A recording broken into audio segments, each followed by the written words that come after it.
My brother snapped, "You're just a failure." I smiled and said, "Then why did your boss hire me as his partner?" The room froze as I leaned in and whispered, "Tomorrow, you'll find out if you still have a job." I, 32 had spent the better part of my 20s being the family disappointment. My brother was the golden child, the one who graduated top of his class, landed a prestigious job at a major consulting firm, bought a house before 30, and never missed an opportunity to remind me of my failures. I had dropped out of business school, bounced between startups, lived in a cramped apartment, and drove a car that sounded like it was dying every time I turned the ignition. Family dinners were torture. Every gathering turned into a highlight reel of my brother's accomplishments while I sat there, nodding politely, pretending the constant jabs didn't cut deep. Mom would try to deflect, asking me about my work, but even her questions felt like pity. Dad had essentially given up on me after I dropped out, rarely making eye contact anymore. What they didn't know was that for the past 18 months, I had been working on something. One of those failed startups had taught me more about business operations and efficiency consulting than any degree ever could.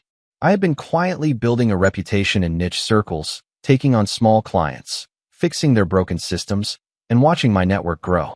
I kept my mouth shut at family events because I knew the moment I mentioned any success, my brother would find a way to diminish it. 3 months ago, everything changed. I received a call from someone who had heard about my work through a mutual contact.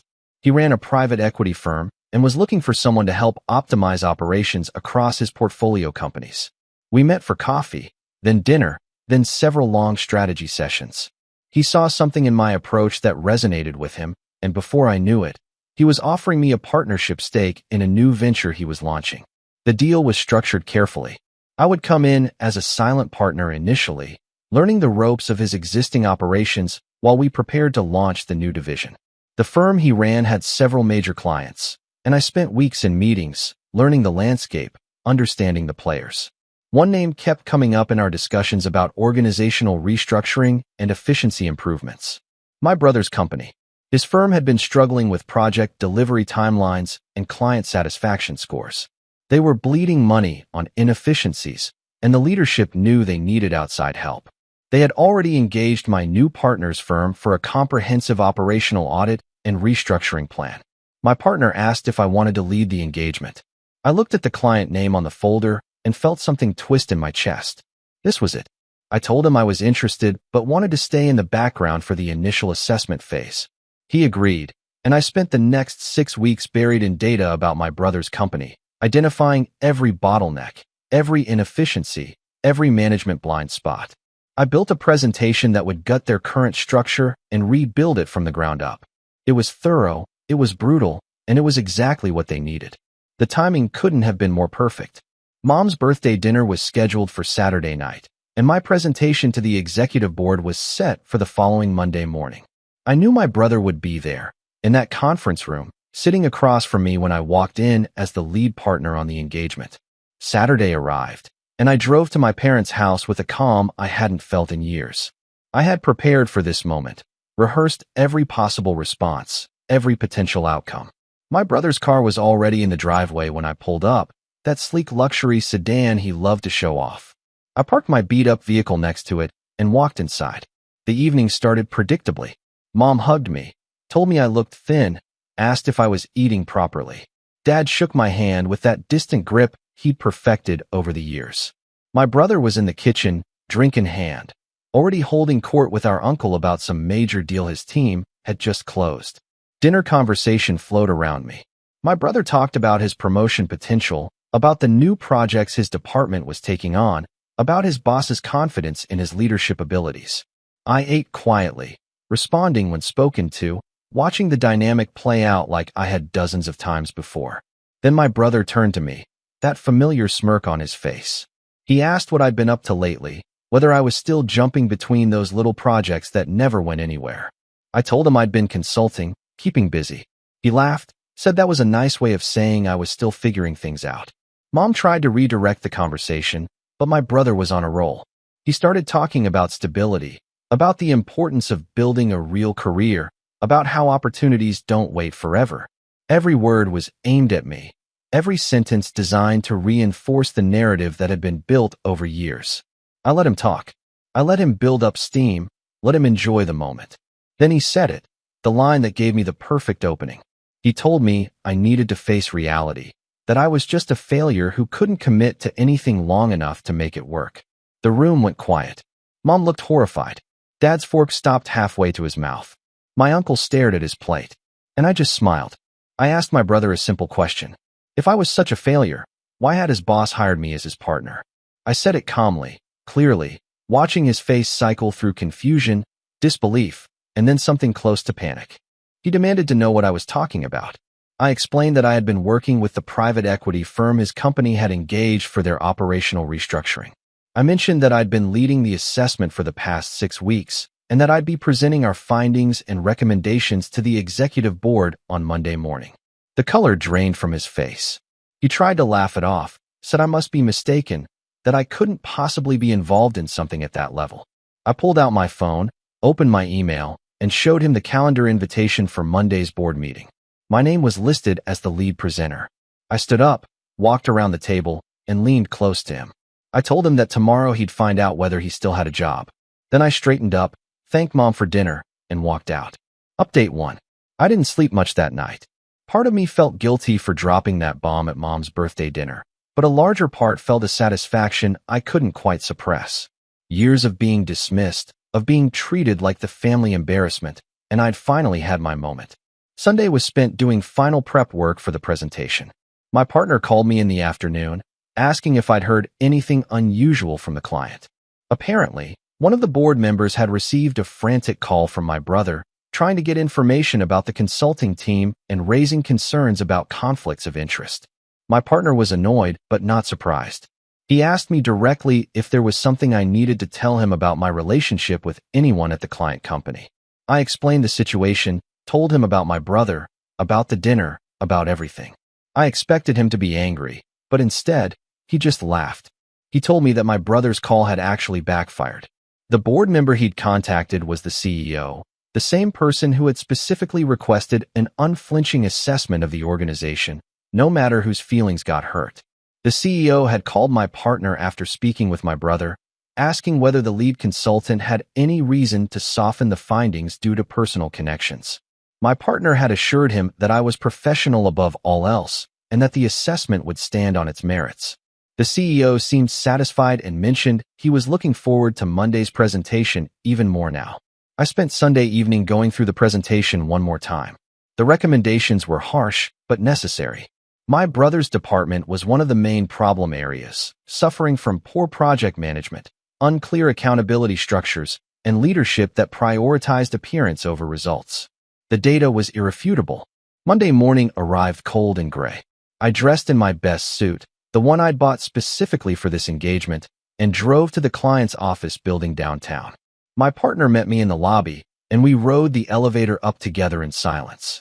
The conference room was already full when we walked in. The entire executive team was there, including the CEO, CFO, COO, and several department heads. My brother was sitting near the end of the table, his face carefully neutral, but I could see the tension in his shoulders. The CEO welcomed us, made introductions, and invited us to begin. I connected my laptop to the projector and launched into the presentation. I had structured it carefully, starting with high-level findings before drilling into specific departments and issues.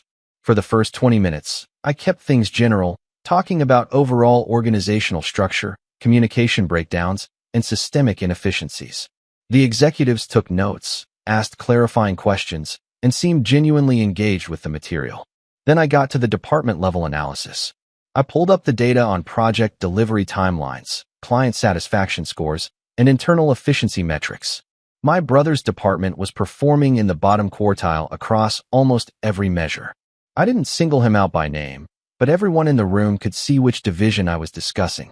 I presented the root cause analysis, breaking down how poor project scoping, inadequate resource allocation, and weak accountability structures were creating cascading problems throughout the organization. I showed them how much money they were losing, how many clients they were disappointing, and how the issues were getting worse over time. One of the board members asked about leadership responsibility. I explained that middle management in that division seemed more focused on managing up than managing effectively. creating a culture where problems were hidden rather than solved. The projects looked good on paper, but the actual execution was consistently behind schedule and over budget. My brother tried to interject, started making excuses about resource constraints and competing priorities. The CEO cut him off, asked him to hold questions until the end of the presentation. I watched my brother sink back into his chair, his face flushed. I continued through the rest of the assessment, covering other departments and issues, but the damage to my brother's position was already done. When I reached the recommendations section, I laid out a comprehensive restructuring plan. For my brother's department, I recommended bringing in external project management expertise, implementing strict accountability metrics, and conducting a thorough review of all leadership positions to ensure the right people were in the right roles. The presentation ended, and the room sat in silence for a moment. Then the questions started. The executives drilled into specific findings, asked about implementation timelines, challenged certain assumptions. I answered everything methodically, backing up every claim with data. My brother sat quietly through most of it, only speaking when directly asked about his department's performance.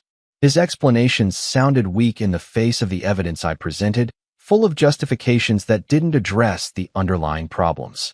After 2 hours, the CEO thanked us for the thorough assessment and said the executive team would need time to discuss the findings and recommendations. My partner and I packed up our materials and left. In the elevator down, my partner told me I'd done excellent work. He mentioned that he'd already received a text from the CEO expressing appreciation for the brutal honesty and saying they'd be moving forward with most of our recommendations. I drove home feeling numb. The satisfaction I'd expected to feel was mixed with something else, something I couldn't quite identify.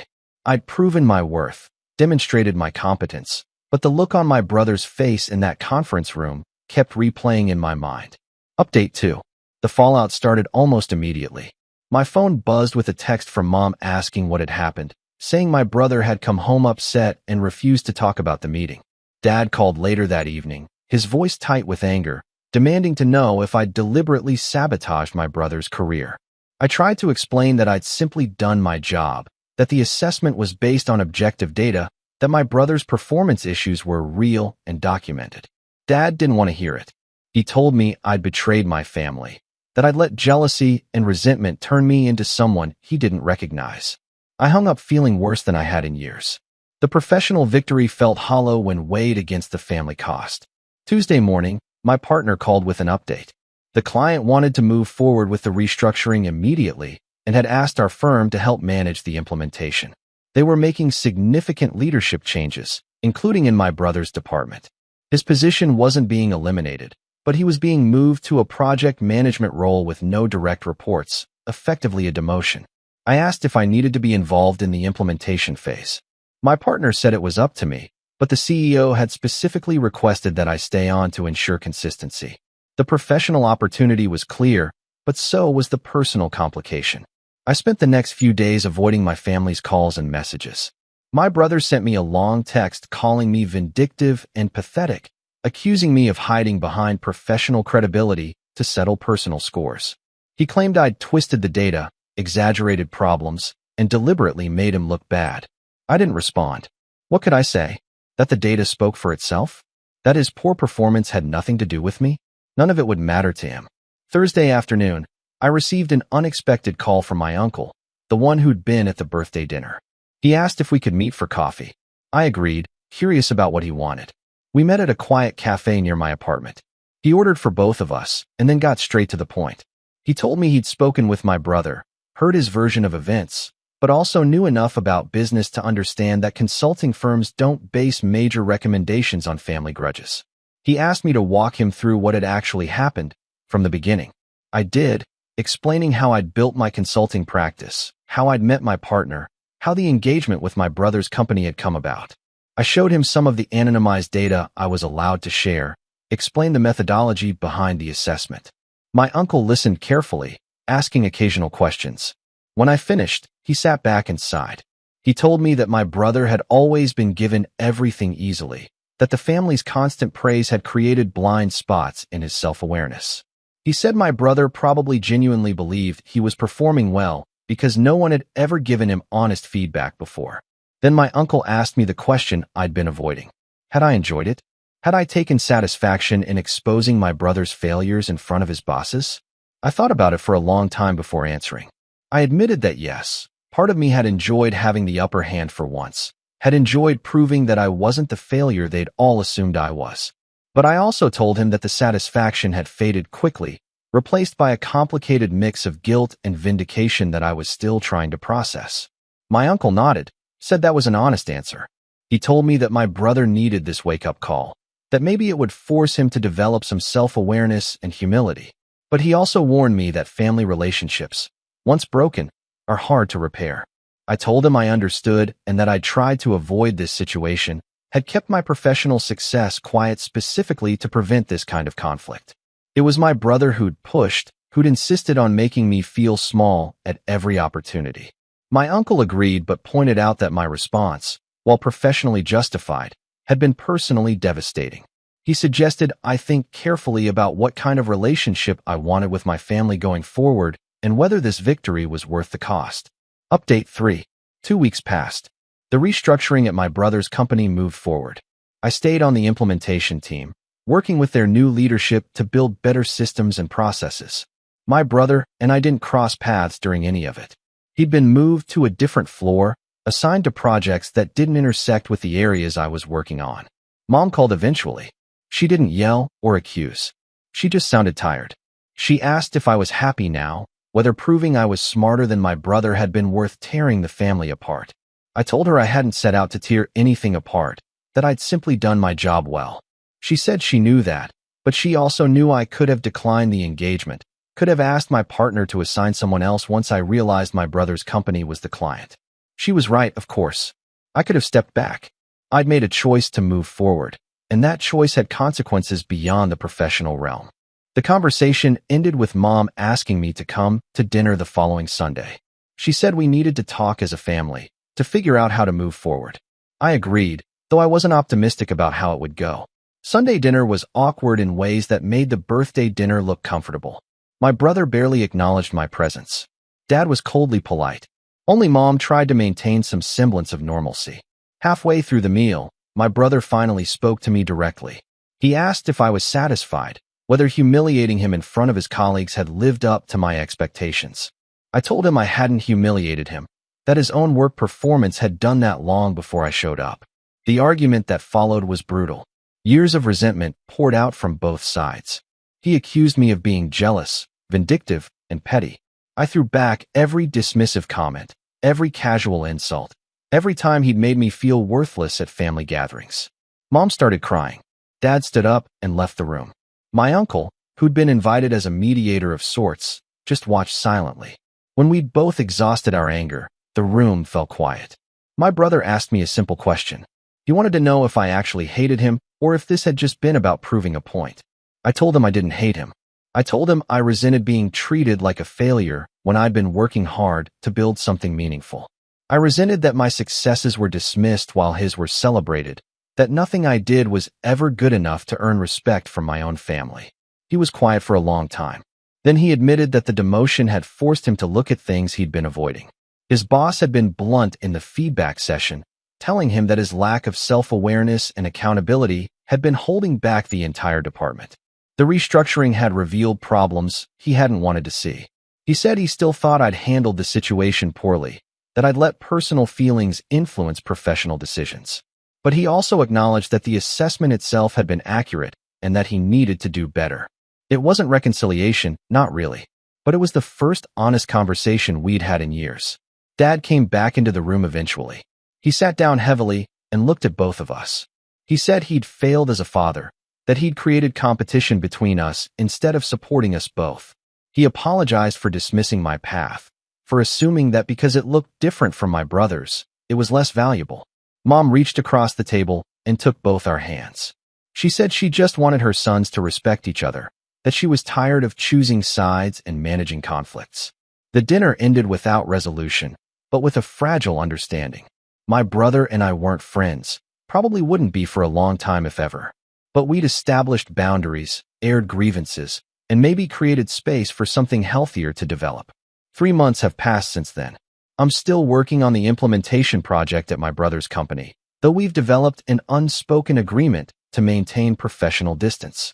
My business partnership is thriving, and I've taken on several other high-profile engagements.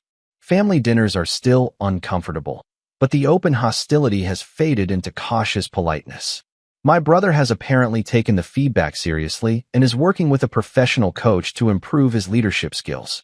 Dad makes an effort to ask about my work in ways that don't sound like pity. I still don't know if I made the right choice. The professional success is real, the financial security is growing, and I've proven to myself and others that I'm not the failure I was labeled as for so many years. But the family cost was high, and I'm not sure the scales balance out. Sometimes late at night, I wonder what would have happened if I'd just stayed quiet at that birthday dinner, if I'd let my brother's insult slide like I had so many times before. Maybe the family would still be intact. Maybe I'd still be the disappointment, but at least everyone would be speaking to each other. But then I remember the look on my brother's face when I revealed my role in his company's restructuring. I remember the shift in power, the sudden understanding that I wasn't someone to be dismissed anymore. And I remember that respect, once lost, is nearly impossible to reclaim through submission. I don't regret standing up for myself. I regret that standing up required tearing someone else down, even if that person had been tearing me down for years. I regret that family dynamics made it impossible for both of us to succeed without one of us failing. Mostly, I regret that it came to this at all, that years of small cruelties and dismissive comments built up into something that could only be resolved through professional destruction and family rupture. The title of failure doesn't sting anymore. I've proven it wrong in every measurable way. But the cost of that proof sits with me every day, a weight that success alone can't lift.